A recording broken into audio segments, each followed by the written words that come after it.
Ganda, di ba?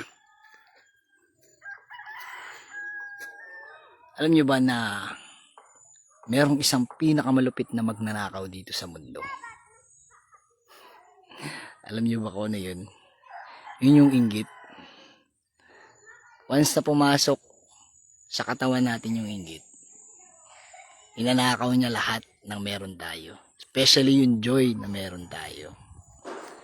Kaya kung gusto mong hindi maging masaya, papasukin mo yung inggit. Pero kung gusto mong malabanan tong magnanakaw na to, practice gratitude.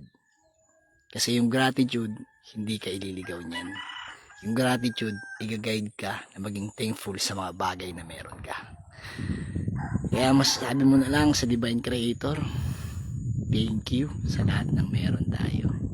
Dahil hindi lahat ng meron tayo ay meron ng iba. At hindi lahat ng meron ng iba ay wala tayo. Pero hindi ibig sabihin nun, kailangan mong mainggit. Kailangan mong magpasalamat sa mga bagay na meron ka. Maraming salamat sa ating Creator. Thank you.